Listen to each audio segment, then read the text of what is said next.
people know it's time for the show.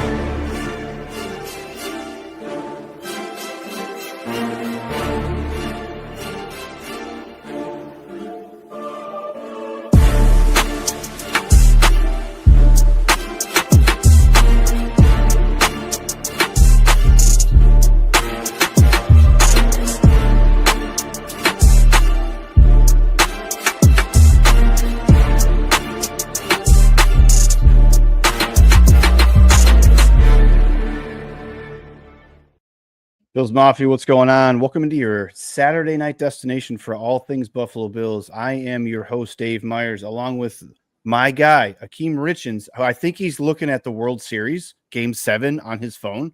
𝐾𝐨𝐧'𝐭, how you doing? How you doing tonight on this Saturday Chiefs Eve? I'm doing well, man. I'm doing well. I'm excited for the game. It was a great day. A lot of Bills talk and Bills discussions throughout the day at work, online. So we're revving up for the game of the week with the Chiefs and Bills. I'm excited. I'm good. How you doing? So I'm good. I'm good. You rolled right past that World Series. Who are you rooting for in the World Series? I know you're a Mets fan. I'm a Yankees fan, so we have no dog in the fight. So who do you? Anybody but the Dodgers? Yeah, I'm kind of. Okay, I'm right tired. I'm tired of the Dodgers, man. I'm tired of the Dodgers. Let's go Jays. Go Jays. You know what sucks is the Dodgers are doing what the Yankees do, but better. And as a Yeah, Yankees fan, it hurts. Yep. Yep, they've turned into the modern day Yankees. When we was growing up, or when I was growing up as a kid, it was Yankees or championship or bust, and most times it was championship. And it looks like the Dodgers is taking the realm of that in this century. Agreed. All right, so we have a packed show. Obviously, the main topics are going to be what we're going to talk about is going to be the Bills and the Chiefs. Josh versus Patrick Mahomes, version 10. I think the content went hot and heavy from everybody starting like Wednesday about what this rivalry's been like. Is this the modern day, Peyton Manning versus Tom Brady, all that stuff. So we're gonna spend a ton of time on that. Definitely. We do want to talk about a couple other topics. There was something that came out from Kurt Warner on Josh Allen and the Bills passing attack. I definitely want to touch on that. We're going to talk about the Bills passing offense. Is it Brady? Is it Josh? Is it the receivers? We're going to definitely talk about Terrell Bernard because I think there was a little bit of stuff that came out this week that might have been misleading if you're kind of a casual Bills fan. So we're going to touch on that for a minute. We'll talk about all the Bills injuries that seem to be just piling up in practice, which is always great. Not getting hurt in games. They're getting hurt in practice. 𝐾𝐨𝐧'𝐭 wanted to talk about Josh Allen's previous offensive coordinators and his current offensive coordinator. We're going to talk about Steve Smith and what he had to say about Keon Coleman. When I say all that to say this. 𝐾𝐨𝐧'𝐭, lead us, my man. Where do you want to start? You know what? Let's start with that. Let's start with Keon Coleman. Obviously, the wide receiver position has been continuously a hot topic throughout the course of the season. Steve Smith Jr., the Hall of Fame receiver from the Carolina Panthers, weighed in and gave some harsh remarks, right? Gave some harsh remarks. So let's discuss that. Is that reality? Is it true? Was it too harsh? Or should we be more patient with Keon Coleman? What are your thoughts? What are your vibes? Let's discuss. I don't know, because last year he seemed to be pro Keon, like the Bills are using him the wrong way. He should be a big slot. All this stuff. And I think he was it was rookie. Let's just get him some targets, some receptions. Everybody knows how I feel about Keon Coleman. And I got into a couple discussions on Twitter/X this week about Keon Coleman. And look, do we need to see more? Yes. I don't think we've got a fair amount of time to assess what he is right now.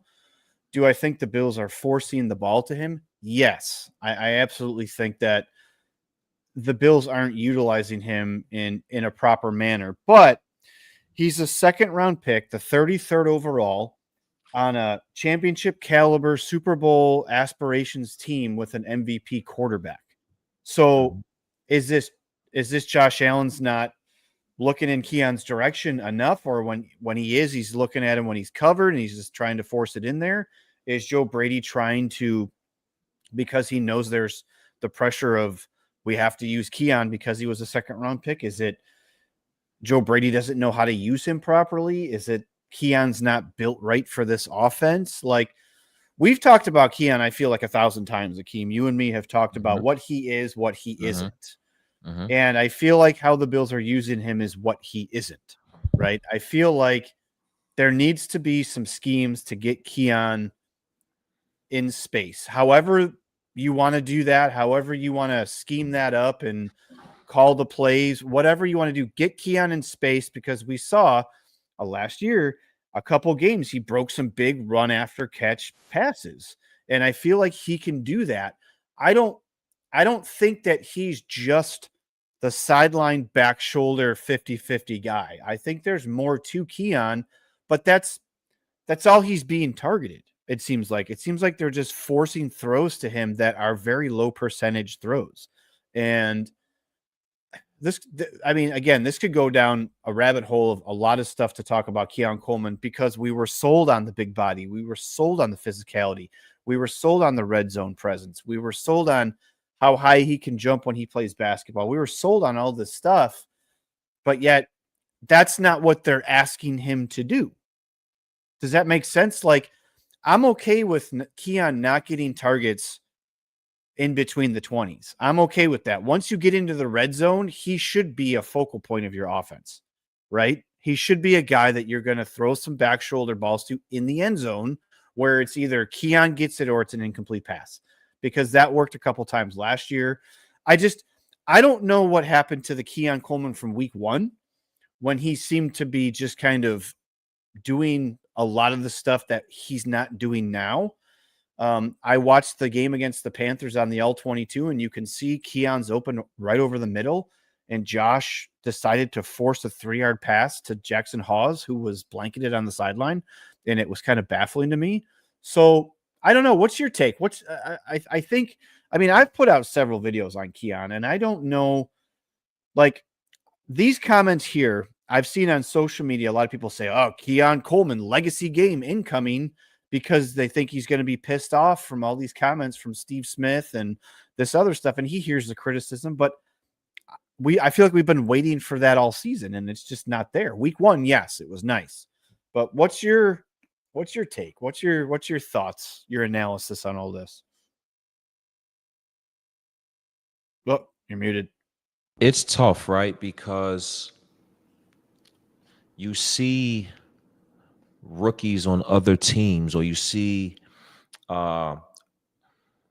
first or second year players on other teams, and they produce, right? We saw it with Brock Bowers last year. I don't know what the hell's going on this year, but we saw it last year with Brock Bowers. We saw it last year with Ladd McConkey, right, with the Chargers. We saw it last year with Brian Thomas Jr., right? So when we see guys that come into the league and you get that microwave, that instant success, it's like, okay, we want our guy to do that also, right? So now it becomes, we want that instant gratification as well. But when we don't get it, now it's like, okay, is this guy the guy? Do he have the potential to be the guy? Everybody can learn at different paces. Keon Coleman isn't Ladd McConkey. Keon Coleman isn't Brian Thomas Jr. But if he can get there, all well that ends well at the end of the day. But when we see the struggles from Keon Coleman in terms of the lack of production, in terms of the lack of separation, in terms of Josh Allen, it comes to a point where he could be running open on a play or two, and he's not being seen. I think that is just a combination of Keon Coleman and his athletic traits, or the lack thereof, and what the Bills are doing in terms of how they're using him. In my opinion, sticking him out in the island on the outside in the boundary, we're going to have conversations like this. The scouting report for Keon Coleman was exactly that. If you're going to leave Keon Coleman on the outside to win consistently on the boundary, you may be upset at the results. We knew this. It was on the scouting report coming out of college. So in my opinion, if you know that coming out of college, that could be I don't like to call it liabilities. I like to call it opportunities, right? If that's an opportunity that he can get better, let's go ahead. What can we do as a coaching staff, as an organization, to mask some deficiencies that he have?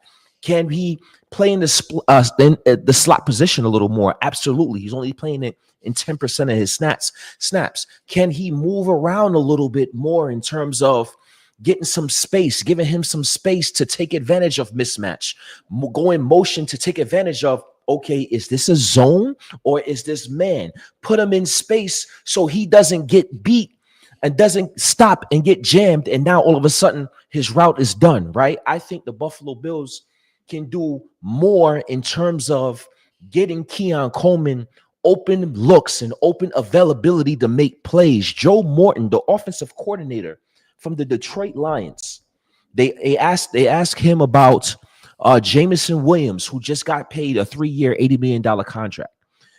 Joe Morton said, the offensive coordinator said, I am failing Jameson Williams right now. It is up to me, paraphrasing, it is up to me, the offensive coordinator, to do a better job getting the ball in his hands. And I feel that's the same justification that could be said for Joe Brady and the Buffalo 100%. Bills offense. So when I look at Keon Coleman, I can't just blame the man. I just can't blame the individual alone. I have to put some type of blame on the offense, on Joe Brady and the scheme. Can we do a better job scheming our guys open, putting our guys in mismatch situations where it could be advantageous to them? And thus far, I don't think that the Buffalo Bills offensively have done that enough, and we're seeing some struggles from Keon because of it. So do I think it's player? Absolutely, but I think coaches have something to say about that as well. You know what I think too, and you just brought up a bunch of great points, and I know we talked about the whole thing with Jameson Williams. Like, why is anybody on social media afraid to say that Joe Brady has his flaws and they get exposed? Why are we not allowed to say 2 years in a row we have had the same thing happen? Our general manager has to go and find a wide receiver. Now, if he's the guy that gave them all the players and you need to just make it work, fine. You want to use that, that's cool. Mm-hmm. But why are we not scheming guys open for short periods during the season? And it just becomes so frustrating that we start blaming Brandon Beane. We start blaming Josh Allen. We start saying the offense sucks. And that's like, I know this is bigger than Keon, and we were talking about Keon, but I think this could be said for a bunch of these guys on the Bills offense. And I feel like now Beane's probably in it. We'll get to it in shortly, but Beane's looking at receivers again because the guys that he has can't get down the field. Are we sure that we don't have Elijah Moore on this roster? Are we sure that we don't have Curtis Samuel, when healthy, on this roster that can run routes deep down the field? There's a guy that's going to be playing pretty soon who practiced this week finally, and Gabe Davis. You're telling me he's not going to be on this roster here in a couple of weeks, getting downfield looks? So, like, it's just the whole thing baffles me, and this can kind of tie into like what's up with the pass game topic that we were talking about. But Yeah, I you agree can go with, into it. I agree with you 100% about Keon. Like, I saw a comment about it's not Keon's fault he was overdrafted. Okay, cool. I get that, but 95% of mock drafts had him as a second round grade on from what I saw. So it doesn't matter if he was drafted 33rd or 64th, whatever. He still was drafted in the second round, and it was still the Bills' first pick of the draft that year. So I don't know. I mean, your first impressions on this passing game, because we can break down this thing and dig through every single layer, and I think we should, because I feel like I don't want to leave any stone unturned with this conversation, because I feel like a lot of people go one way or the other, and then there's flip-flopping. So your first look at the Bills on paper, coming into this season, we had shows talking about the wide receiver roster compared to last year. It's probably a little bit better, right? You would say on paper, it's a little bit better. When they added Elijah Moore, I think that gave it a little bit of a boost. Would you say so? I could attest to that. I could agree with that. I Concur. mean, we lost Mhm. Amari Cooper and Mac Hollins, and we gained Joshua Palmer and Elijah Moore. And we were hoping second year 𝐾𝐭, another year Shakir, Kincaid's coming back into the pass catching scenario. So here we are. Josh Allen, after week 1, I feel like we were all like, holy shit. We didn't think dude had another level that he could get to, and he just took it to another level against the Baltimore Ravens, which at the time, yes, was healthy, was playing all 11 starters, yada, yada, yada. But then I feel like you, me, and a few others started to see that, okay, things are hard. Like, they're scoring 30 points, so nobody was complaining because remember, everybody wants to, when they talk about the offense, they want to say, well, we scored a record amount of points last year and 30 rushing, 30 passing. Josh was the MVP. So we start getting through these games, and then we hit the Patriots, and then we hit the Falcons. And even the times that the Bills tried to pass against the Panthers, it did not look good at all. It looked uncomfortable to watch. So let's start with Josh Allen. What have you seen from week 1 to week 8 to make you think that some of the blame lies on his shoulders? Kind of break down your thoughts there. And this is, excellent, excellent question, excellent topic. Josh Allen is, in my opinion, he's not seeing the field as good as he would usually see the field when he is not struggling. Right, we spoke about it not too long ago. 𝐾𝐭 Coleman, when he went to he looked at Jackson Halls on a 3-yard short passing play. 𝐾𝐭 Coleman was open over the middle. I don't think he is seeing the field right now. I think that he is missing guys when the 1 or 2 opportunities guys are running wide open, he's missing them. Right, so he's not seeing guys. He's missing certain opportunities where he has when he can take advantage of them, and he doesn't for that on that particular play. And then he's holding the ball too long at times, right? He was running around last week for about 5 to 7 seconds, and he took a sack, and we was like, whoa, is this 2019 all over again? What are we seeing here? Josh Allen, that's 2 + 2 is still 4. Throw the ball away.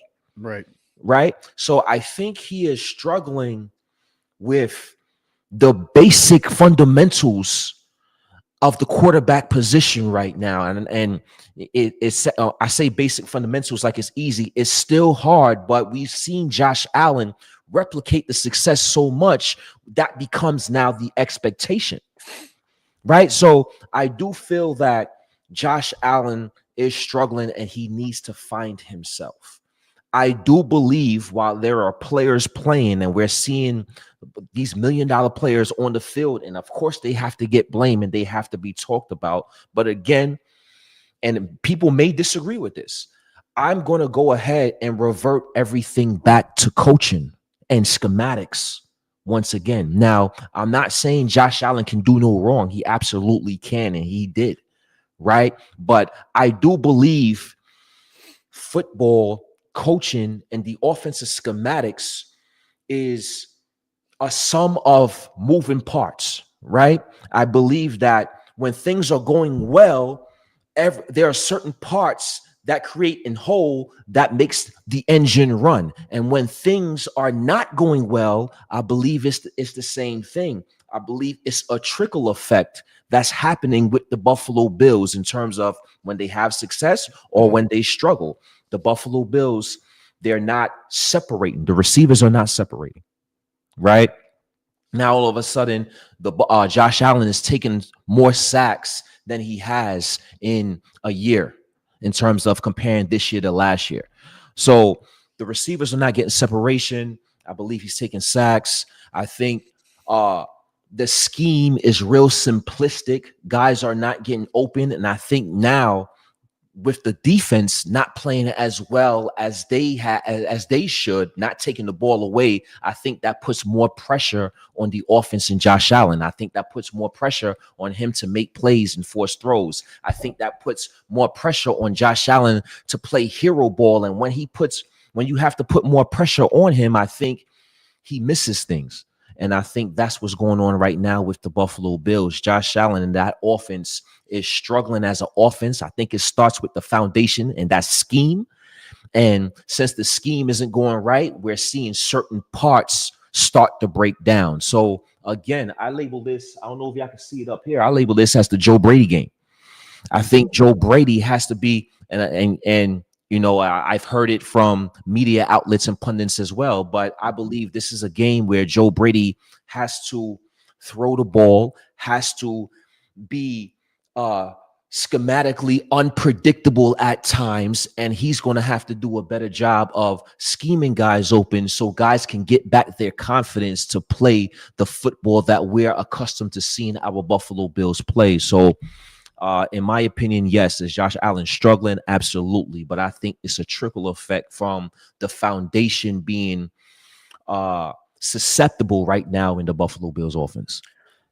So we talked, and I agree with you. It's a Joe Brady game, and we'll get more into that in the Chiefs preview here in a little bit. But I agree with you to the fact where did week one's passing offense go? And I understand the Bills were down and were desperate and were just passing the ball because they had to, but they still executed on everything. Like, it looked phenomenal. Like, the Bills passing offense looks phenomenal. There's been a couple times here or there when you're like, there's Josh, you know, there it is. Like, okay, we see you. But how Josh got from week one to here is more concerning to me, because does he not trust any of the wide receivers besides Khalil Shakir? You know, I understand we're missing Josh Palmer and we're going to miss him again tomorrow, but does he just not have that trust where, like, last year, I think he started to trust Mac Hollins, and you saw Mac Hollins get those big targets in big key spots. He obviously trusted Shakir, but I don't know. It's going to be something that I hope this week, and I don't want to spoil our previews and predictions part of the show, but I just, Beane's going to make a move. And I said it 2 shows ago that Beane's going to trade for a wide receiver, and it's going to be a reactionary move. I don't know what that looks like for the Bills wide receiver room. Do you demote Tyrell Shavers back to the practice squad? He'll probably someone will probably try to pick him up. Do you trade Elijah Moore? Do you trade Curtis Samuel? His contract's pretty bad. Like, what do you do? Like, do you just have 7 receivers on the roster and 2 of them are inactive on game day? That's pointless. So it's going to be interesting to see how he reacts, like he always does at the trade deadline. But let's talk about the actual wide receivers themselves. Which is most concerning to you? Is it Keon? Palmer, I think we give a pass because I feel like there's just no sample size, right? Like, what are we doing with Curtis Samuel? What are we doing with Elijah Moore? Like, we're not even using these guys, but yet everybody wants to complain that they stink, trade them, cut them. Last time I checked, Elijah Moore was the fastest wide receiver in that room, if not a little bit faster than Curtis Samuel. Like, why are we not using him in the deep passing game? Why are we just using him as a jet sweep guy and a gadget guy? What's your thoughts on the actual wide receivers on the roster?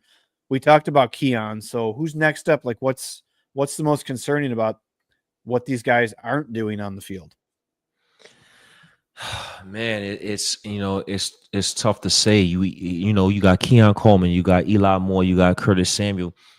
First of all, if we have an issue at the wide receiver room in the wide receiver position, who's our best wide receiver? Is it Khalil Shakir? Okay, if he's the best wide receiver, let's start by getting him more targets.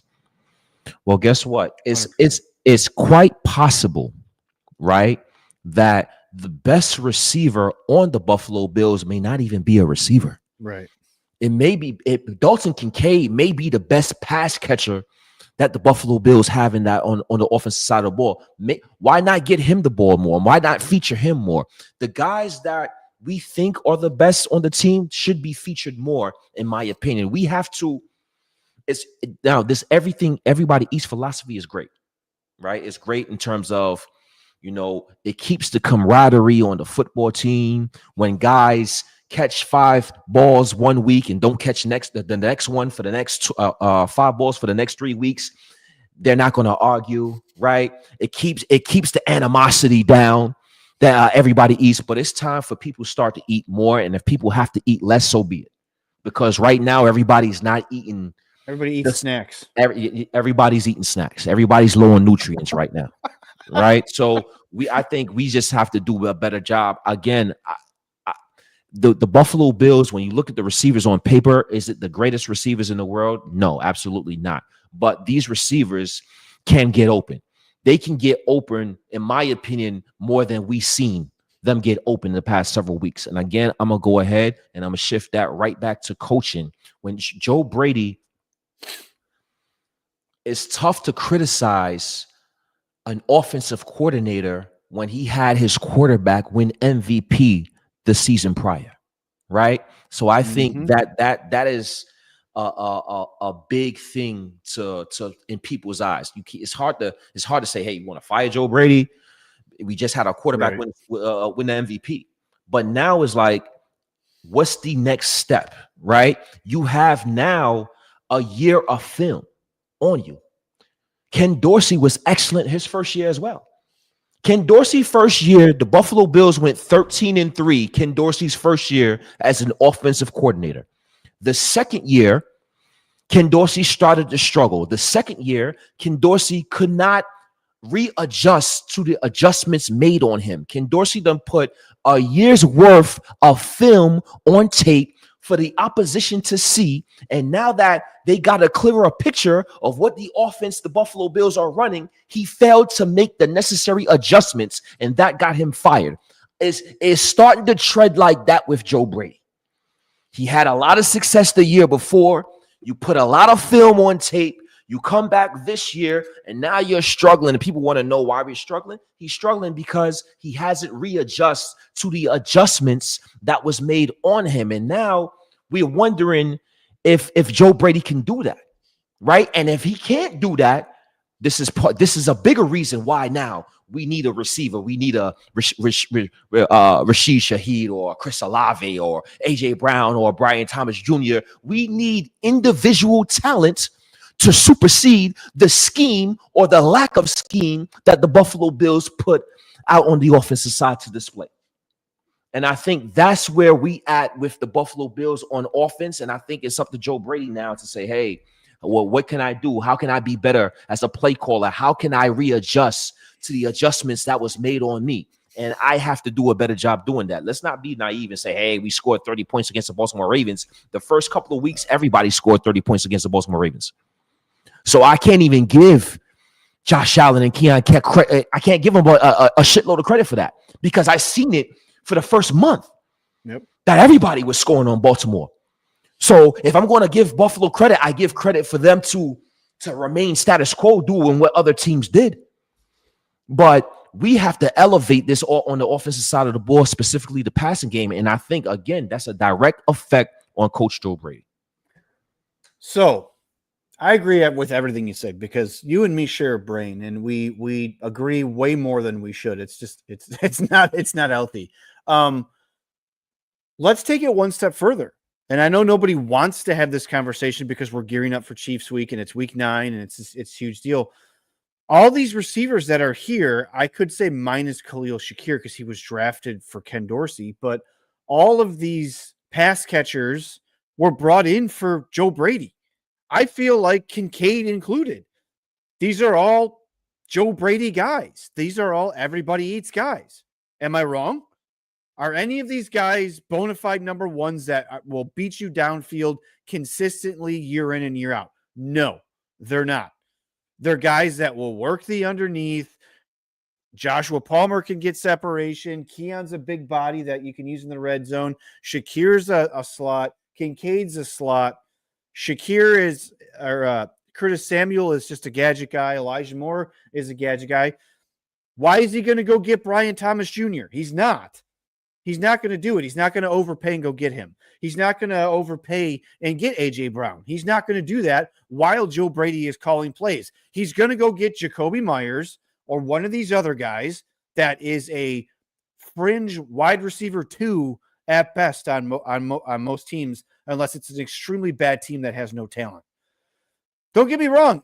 In any typical situation, I would like Jakobi Meyers on this team. I think he brings value, but we already have guys that bring value like he does. We don't use them properly. So when Joe Brady leaves, what is this roster going to look like next year with a bunch of everybody eats guys? We're stuck with all these guys that are everybody eats guys, and there's no bona fide number one. What if Brady leaves to go coach at Penn State or LSU or takes a crappy head coaching position in the NFL, and we hire a guy that comes in and says, or Brandon Beane's going through the interview process and he's interviewing guys for the OC and they're like, who's my number one receiver? You think that him saying Khalil Shakir, that's going to inspire guys to build Buffalo Bills game plans? Or is it going to be, well, we're going to draft a guy in the first round, or, well, we have this guy that we traded for last year that was a bona fide number one. Like, it doesn't end with just this year. Like, I hate to think about the future, but I feel like this roster is built for Joe Brady. And Joe Brady, if you go back and look at a lot of his stuff when he was with Carolina, he didn't throw the ball downfield. He just, on a consistent basis, he just didn't. And you and me talked about this in our group chat. Joe Brady he didn't have that in his arsenal. And for all those in the back that are going to say, well, Josh Allen throws more picks when he throws the ball downfield. Josh Allen historically isn't one of the most accurate deep field or deep ball passers. You know what? When he had Brian Daboll and he had Gabe Davis and Emmanuel Sanders and Stephon Diggs, he threw the ball all over the goddamn place. And the Bills were very successful and won a shit ton of games. So what's your thoughts there? Yeah, I mean, I took it way off course. No, you're fine. You're fine. And at the end of the day, man, we just, again, it's about, execution is about the level of play. This is year 8 for Josh Allen. Of course, we want to, I'll speak for myself. I'm getting a little antsy in a way, right? Because I'm not the spring chicken that I once was, and neither is Josh Allen. And I think we all want to see the Buffalo Bills at some point win a Lombardi trophy, and Josh Allen isn't getting any younger. So we just want to see, a more consistent product on the football field offensively, and hopefully it could start with the Kansas City Chiefs on Sunday. But Joe Brady's going to have to. He's going to have to make those adjustments. He's going to have to make those necessary adjustments. Spags is coming with that blitz. Josh Allen, offensive line, Joe Brady. Let's not actually be ready. Let's not be surprised. Let's have a hot route. Let's understand what's about to happen, and let's not act like lost like last season. We should be improving. I was shocked that the Atlanta Falcons was able to blitz and be successful as they was in that Monday night game, because we went through this already. That should have been rectified since the Kansas City Chiefs game in the AFC Championship, right? So we're going to see it again. The Patriots did it the week before. The Patriots the week before, right? They said, we're just going to blitz you, and none of your guys are going to get open. So just good luck, Josh. Like, figure it out. So hopefully we see a more fluent offense tomorrow evening. Yeah, and you say it's a Joe Brady game. I think it's an Aaron Kromer game too.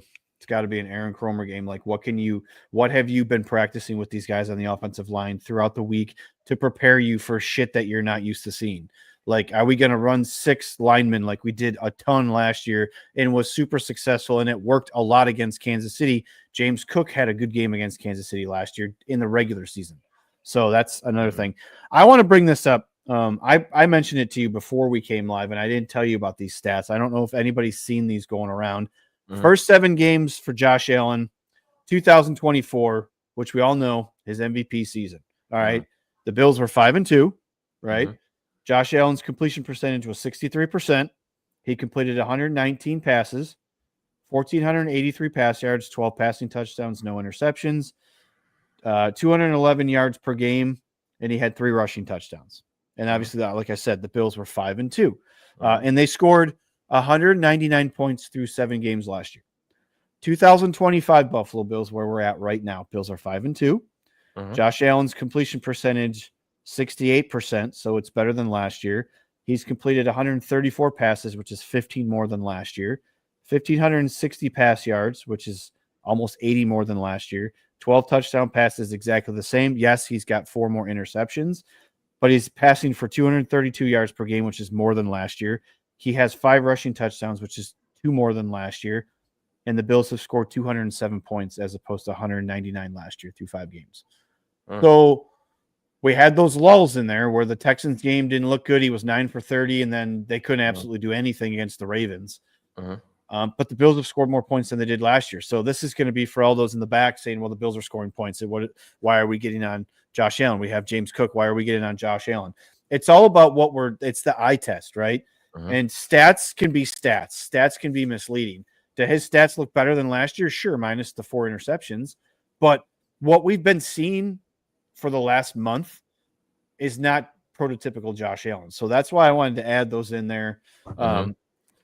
So you brought up the coordinators a little bit. Let's go there real quick because we went long in the tooth on the other stuff. So I don't know if anybody saw the tweet from Kurt Warner, and I'm going to put this up here. And I know Akeem's seen this, and whoops, that's the wrong one. Hang on a sec.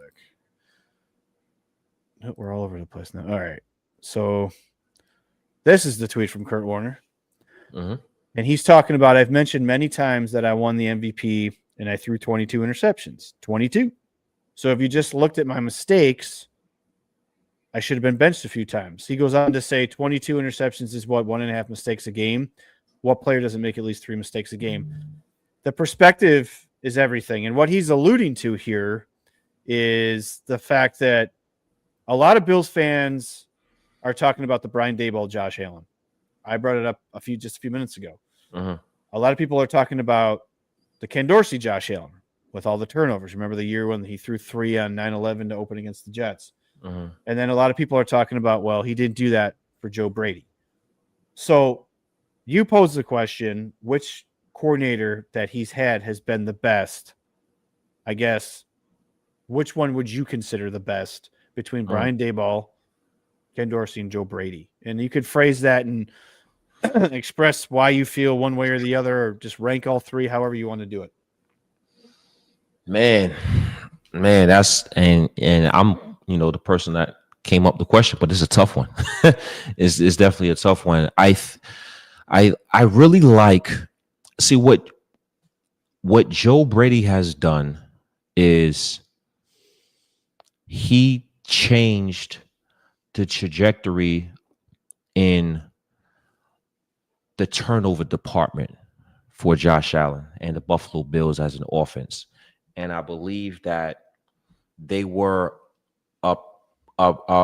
they are a pretty damn good combination. We have a quarterback that can make all the throws, who was a little reckless, a little wild at times, and he's a great improviser. And now we've paired him with a guy that is more run heavy, more conservative. And I think that combination, it brought out the best of both of them.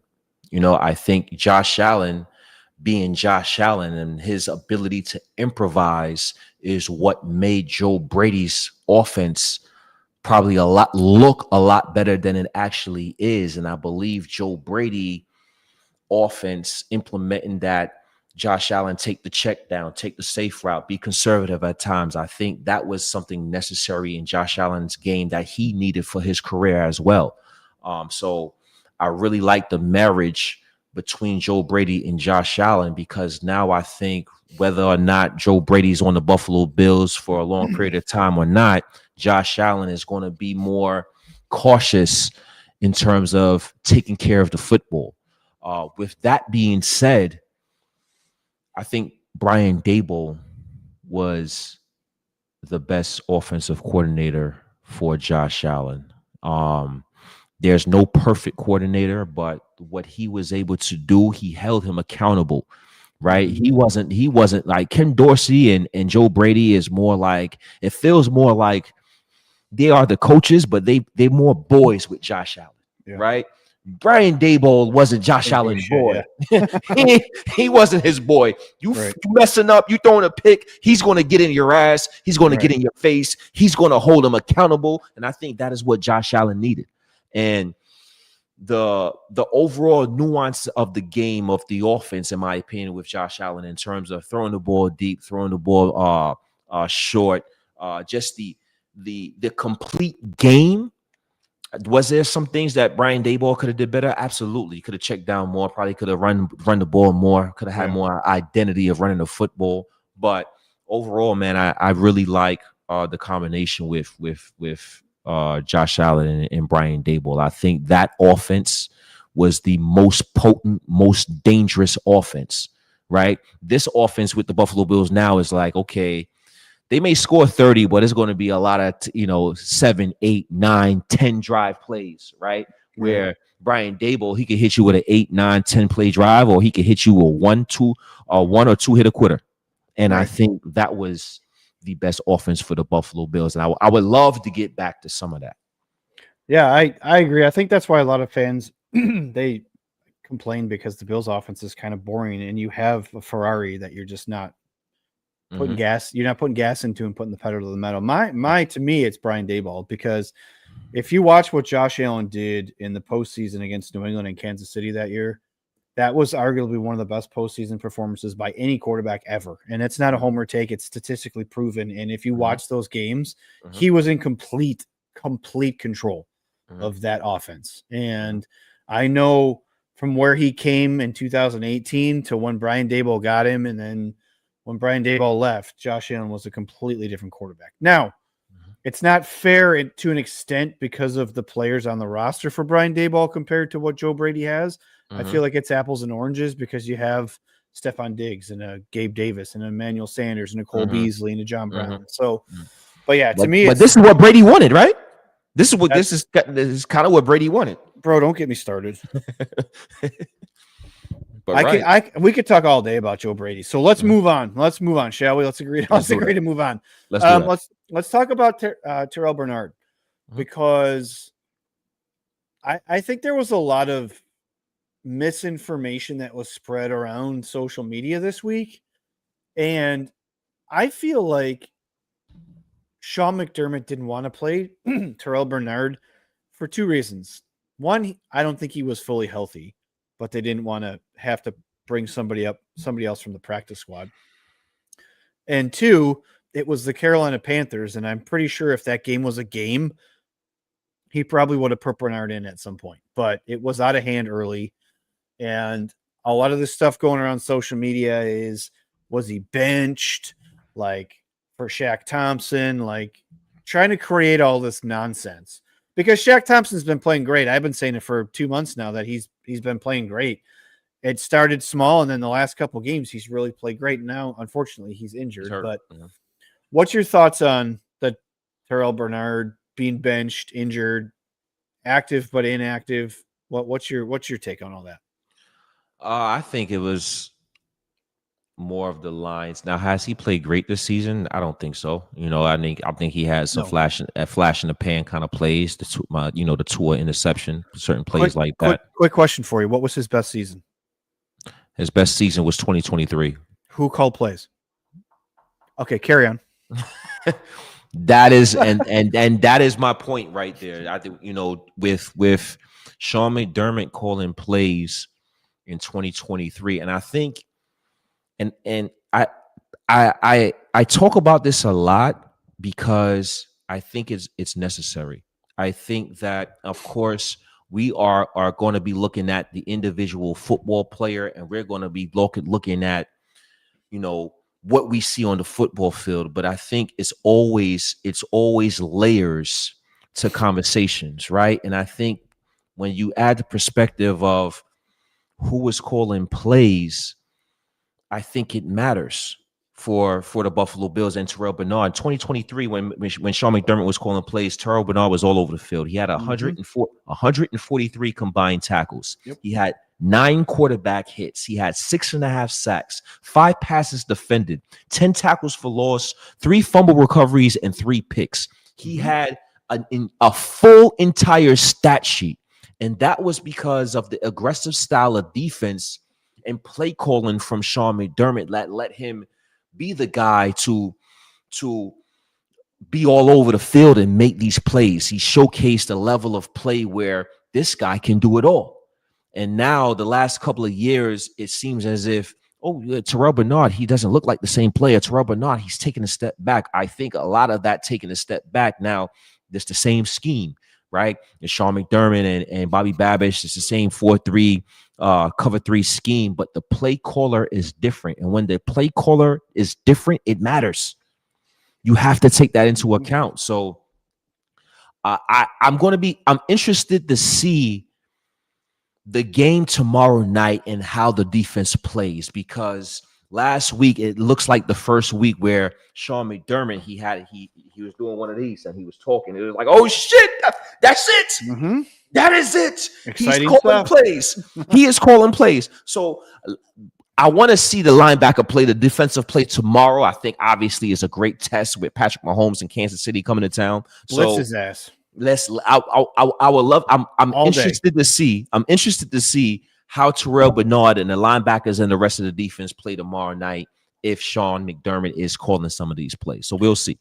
Yeah, we could talk about the Bills' injuries, and I agree. Like we've been calling for it, and your thing, and you've been saying it for years about Sean McDermott. Just do what got you hired, and that's call the plays. If you have to call the plays to help this team be successful, because you've seen what it looked like when you weren't calling plays, to call plays. There's a lot of head coaches that call the offense. Just call the plays. What's wrong with that? You are a defensive-minded head coach. So we'll see tomorrow. Bill's injury report. Ed Oliver obviously is on the injury reserve. He's pulling a Von Miller, saying he's going to be back in a month. I don't know. He said on Instagram, I'll see you in about a month.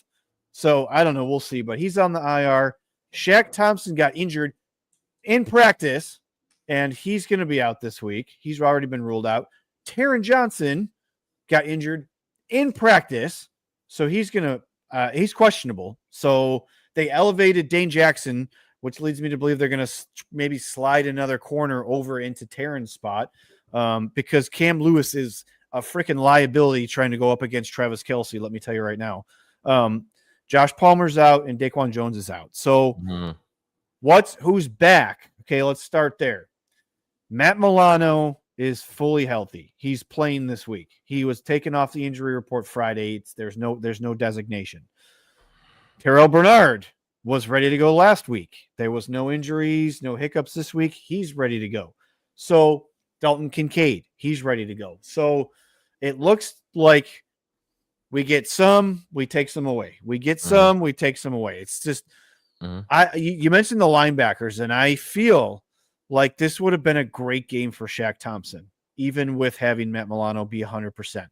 Because if he's not fully 100%, like, are we getting 75% Matt Milano that might make some mistakes in pass coverage, that might hit some wrong holes or get, misled on pre-snap motion on run plays, like stuff like that? What's your thoughts on the Bills injury report? And then we'll start diving into the actual previews and predictions for the game. Like you said, you give it and you take it away, right? It's, hopefully we can reach a point at some point at the most important part of the season where we can have most of our players playing this game. But again, you got to have that mentality up, next man up mentality. I spoke about the linebackers and seeing how they play. Now, this game, one thing about the Kansas City Chiefs, they never possess a threatening running game to the Bills. And Pacheco's out. Pacheco's out, and now Kareem Hunt is still a solid guy, but he's not the speedster. He's not the guy he once was when he first came in the league. So I'm hoping and expecting the Buffalo Bills to bottle up that rushing attack. It's more about the passing game for the Buffalo Bills. It's more about Terrell Bernard and Matt Milano in the passing lane and passing coverage with their receivers, with Rashee Rice and Xavier Worthy and the tight end. So that's what more of what I'm looking to see. But as far as the injuries, Ed Oliver, we hope to have him back, or I hope he can come back sooner rather than later. But that sooner to me is probably divisional round in the playoffs. Mm-hmm. You know, so I don't know. I know he's talking about a month, but let's be realistic here. You got bicep injury, torn bicep. That's not nothing to sniff at because you're a defensive lineman. You're going to be using that bicep each and every play on engagement. Right. So, yeah, I'm concerned with that out over long term, honestly, because bicep injury for a guy who uses his arms on, like you said, on every snap for leverage. And that's part of what he is because he's not the biggest defensive tackle. So I'm concerned. I'm not saying he won't come back from it. He's a great athlete, but it's concerning. It's better than, I guess, having a lower body injury using your base. So we'll see. But let's get into our Bills Chiefs actual preview. So obviously we all know the stuff going around about how the Bills win in the regular season, but it doesn't mean shit because they can't do it in the postseason. Josh Allen's 4-5 against Patrick Mahomes. Patrick Mahomes is now the MVP front runner. Josh Allen's second. So we know all of that, right? We know all the story tales. So I feel like this can go one of two ways, and hear me out. This could be where Sean McDermott calls plays that they're over aggressive, and Patrick Mahomes just rips them apart in the passing game. He just picks apart whatever the Bills are trying to do because of the inexperience on the back end with Cole Bishop, Maxwell Hairston, things like that. Or James Cook's going to run the ball 30 times, and he's going to be very successful. Now, I understand the Kansas City Chiefs, I think, third or fourth against the run defensively, but it's not James Cook and it's not the Buffalo Bills offensive line that they've been playing every week. Let's be real. And yes, it was the Carolina Panthers, but the Carolina Panthers were really good against the run. So what's your initial – I think things have changed from when we originally had this circled on our calendar to where we've gotten to now, basically because of we've had one Bills win in the last month because of the 2 losses in the bye. So we're kind of like, which Bills team are we getting? Are we getting the week 1 team? Or are we getting what are we getting? So what's your initial thoughts here? Just initial, when you go to sleep tonight, what are you going to think about as far as this Bills game? Does it scare you? Does it concern you? Are you positive? What's your outlook, man? Joe Brady getting right, making the necessary adjustments, and Sean McDermott calling plays.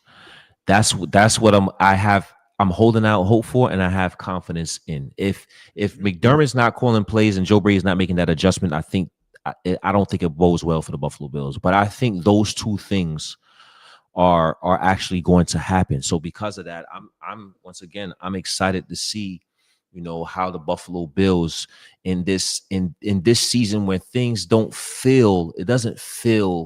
it just feels funny. It's like a weird feeling, like something in the air. It doesn't seem right like years past.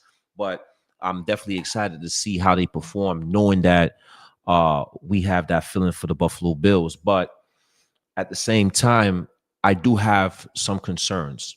I spoke about the running game for the Kansas City Chiefs. I'm not necessarily being concerned about that, but I'm concerned about, obviously, it's always a concern when you're facing Patrick Mahomes, but I'm especially concerned when you have to face Patrick Mahomes and young guys on the defensive side have to play. We spoke about Taron Johnson and his groin. I remember, was it in the playoffs when Taron Johnson was hurt against the Kansas City Chiefs, and we didn't have a slot, and they just Patrick Mahomes just ate it up. Right. And so that's what I'm worried about. I like Jordan Hancock. You have to get on the field and have to get playing experience, but this is the type of game where a rookie, a late round pick facing Patrick Mahomes, he's a savvy, experienced veteran that is smart enough to take advantage of the inexperiences of young players. So that's what I'm most concerned about, and that's what I want to see in tomorrow's game. Can our young players step up and play a good game and hold down the fort for the guys that's injured and contain Patrick Mahomes? So we'll see. Yeah, I agree with you. This NFL season has been just up and down roller coaster, week to week, teams beating teams that they shouldn't be beating, teams looking really good and then playing bad teams and losing. Like, it's been all over the place. And I think until we hit probably like week 12, week 13, we will know what all these teams are. Like the identities will come out. Like we don't know. The Mhm. Bills don't have an identity, right? Mhm. So we can't say tomorrow we feel confident that the defense is going to play good because they've played good maybe for 1 or 2 games this year. We Mhm. don't feel confident that the Bills offense is going to look good minus the run game. Like if they need to pass, is it going to be, consistent enough to beat the Chiefs? So it's going to be nice to watch and see not only what the Bills did coming off the bye week, but if there's been adjustments made to put together a game plan, both offensively and defensively, to beat the Kansas City Chiefs. Because if you knock them down to 5-4, you're 6-2, you ultimately have a 2-game advantage on them in the conference, which at this point we should just be stacking wins, however we can get them, no matter what. So I think, to me, I want to see what this passing game looks like. I want to see what Joe Brady has done. Like you said way earlier in the show, what have you done to scheme guys open? Because you don't have Joshua Palmer. You have Kincaid coming off an injury, and he was on a limited snap count last week. So what are you doing? Stop throwing 3-yard passes to Khalil Shakir, hoping that he breaks one for a long run. Stop throwing back shoulder sideline passes to Keon Coleman and use him correctly. Throw passes to Elijah Moore and Curtis Samuel. Like run routes. Hey, I would be honest with you, man. I would start out those would be my starting receivers tomorrow. I would Who's on that? the out on the outside, Elijah Moore and Curtis Samuel. Elijah Moore and Curtis Samuel. I'm not mad at it because nobody's seen that, and neither have the Chiefs. So, like maybe you confuse them for a little bit. I mean, I know Spags is a genius, but have them run some deep routes. Even if Josh throws one and he airmails it, like just know that he's looking downfield, and then that ultimately opens up everything underneath, not just the intermediate stuff, but the run game as well too. And I want to see some play action pass. Can we get receivers running across the field with Josh rolling out and he just hits him in stride? What happened to that? One level guy here, one level guy underneath, running towards the sideline. Josh is hitting a guy in stride. We haven't done any of that, I feel like, this season. So, okay. Yeah. Players to watch for you for tomorrow. Bills, offense, defense, what you got? Players to watch for the Buffalo Bills. I think I think this is the one. Let's start with the offense first. I think it's about the key cogs. One player to watch is let's go a position group, the offensive line.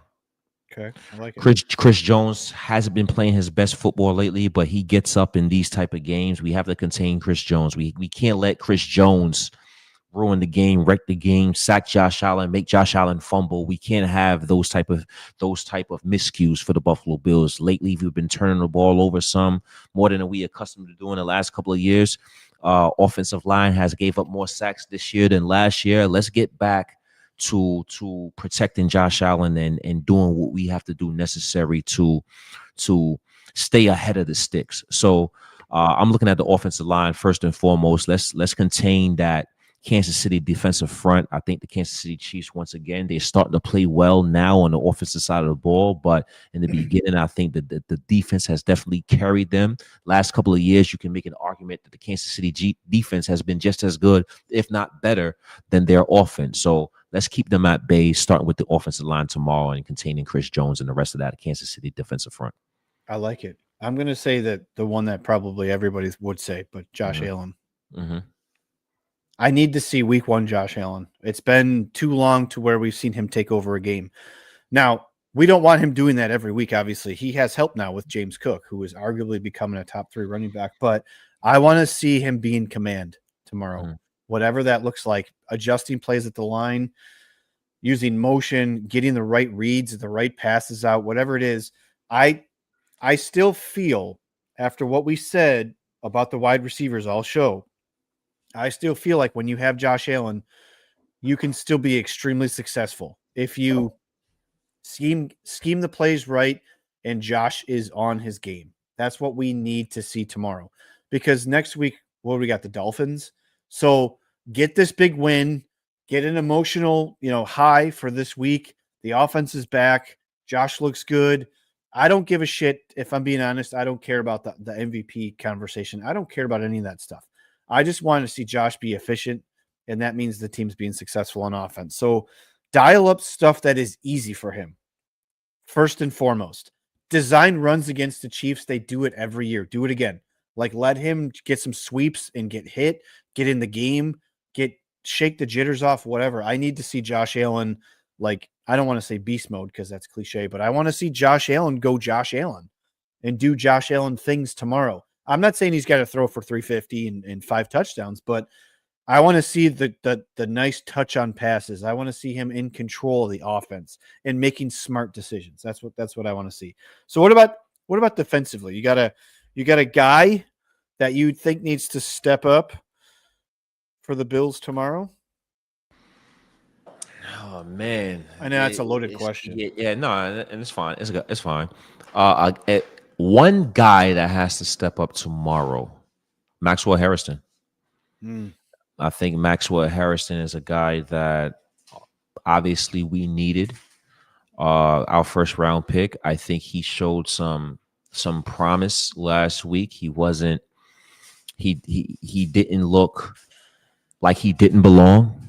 Right, he got some physicality in there. Now, granted, there's not going to be too much guys he's going to be tackling 5'8", 170 pounds like Joe Horn Jr. was, but I like the aggressiveness and the tenacious tenacity that I saw from Maxwell Harrison, and I think we're going to need that tomorrow. I just want to see him play like he belongs. I want to see him and his coverage ability on display. I want to see his speed on display, and hopefully, we can start getting some good play from our first round pick, because we need our core players. We need our draft picks. A lot of people have been talking about Brandon Beane in his draft picks and not being too particularly thrilled with what we've drafted last couple of years.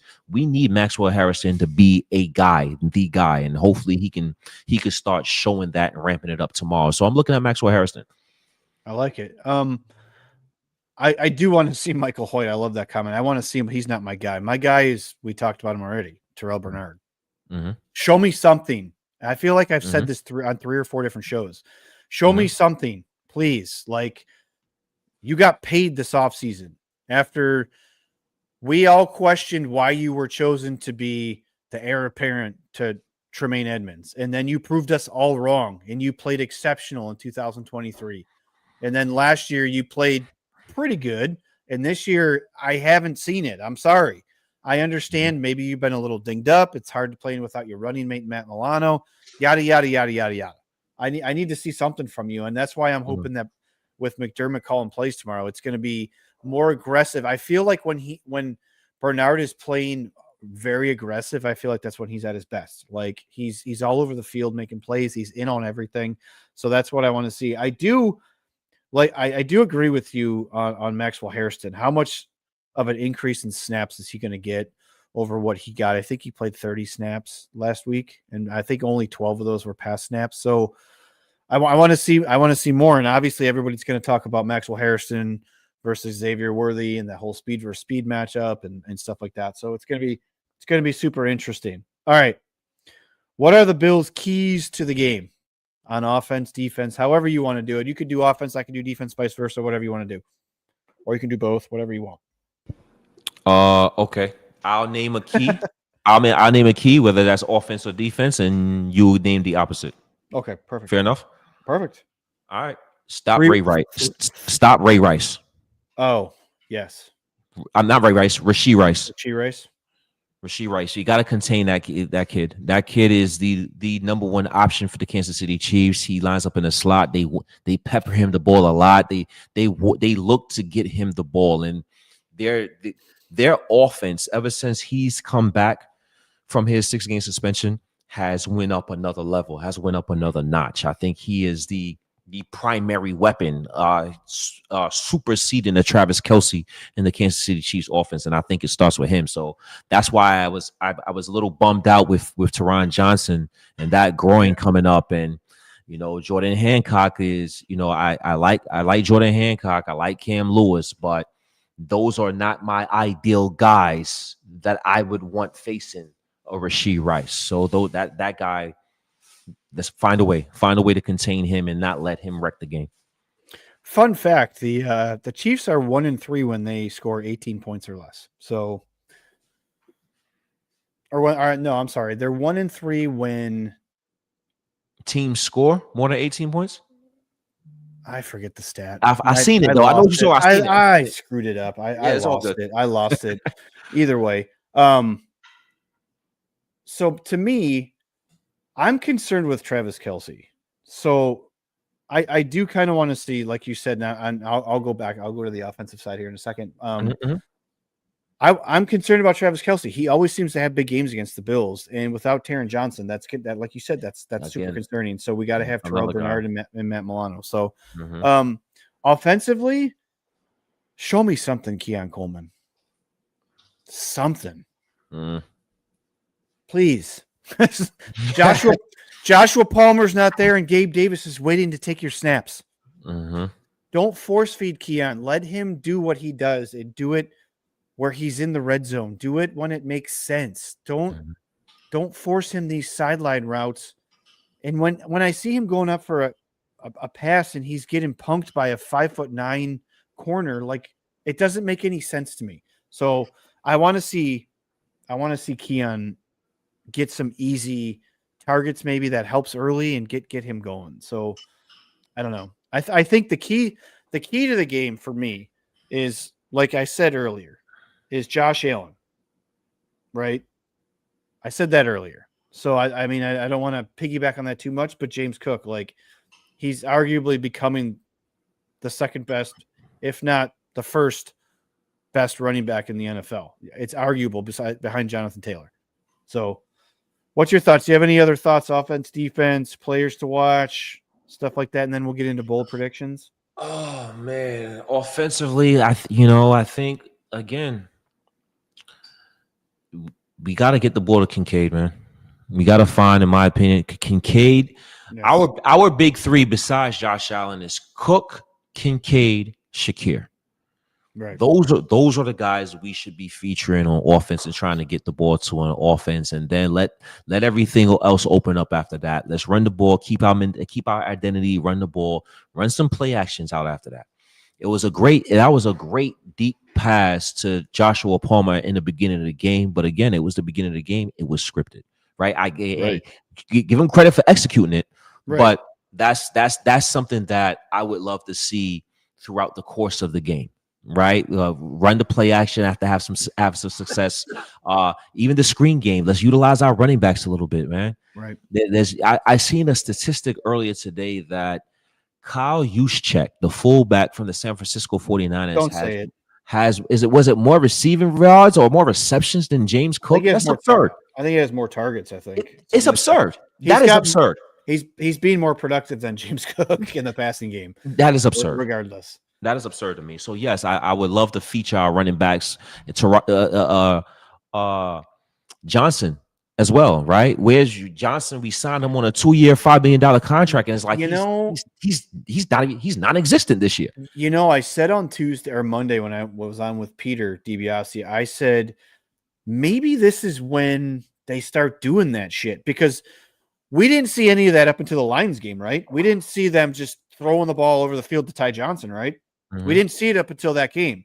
So I said, where is all this stuff? And maybe Brady comes out and says, well, here it all is. Here it is. Here's all my bag right here. Because, we've been told they're not showing shit. Josh even said this week that they have not been playing with a full deck of cards or whatever, however he phrased it. How do you feel about that? You think saving plays? How do you feel about saving saving plays? If Josh says it, I believe it.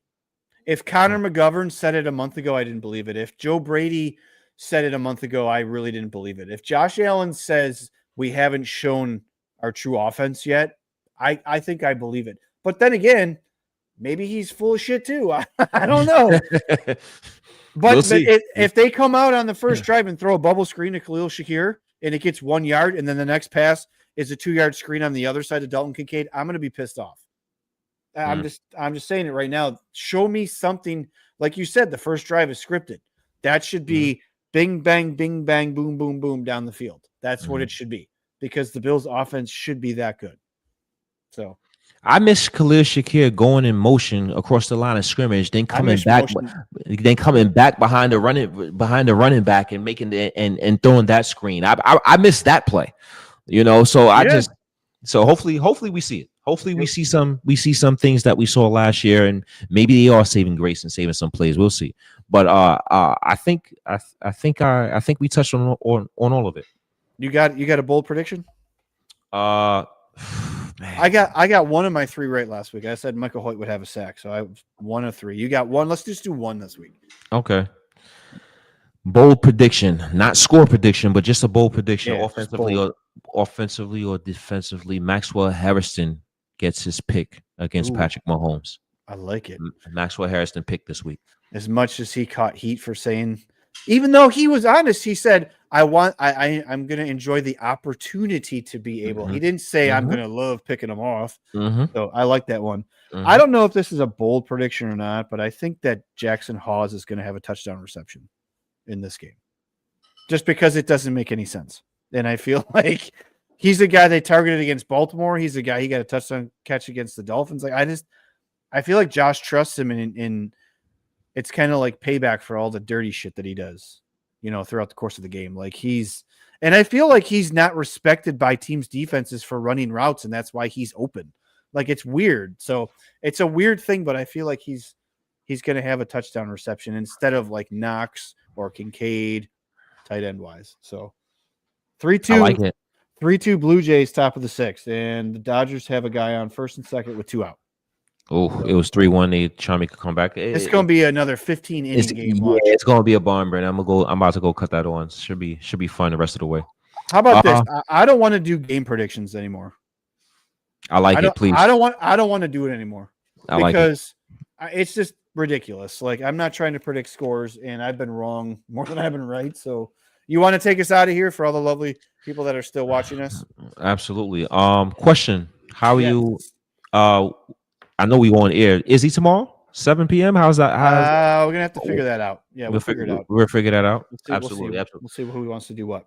Absolutely. Ladies and gentlemen, we appreciate everyone for tuning in to Billsology on the Bills and Buffalo Network tonight with my brother DM3 Dave Myers and myself, 𝐴𝐵𝐺 Great show tonight. Fun-filled discussions throughout. If you don't know us by now, ladies and gentlemen, please get to know us. We are Bills and Buffalo. We are big, obviously, Buffalo Bills fans, and we hope we see a winning result in tomorrow's showcase game. So from DM3, 𝐴𝐵𝐺, this has been Billsology. Ladies and gentlemen, go Bills. Go Bills. Let them people know it's time for the show.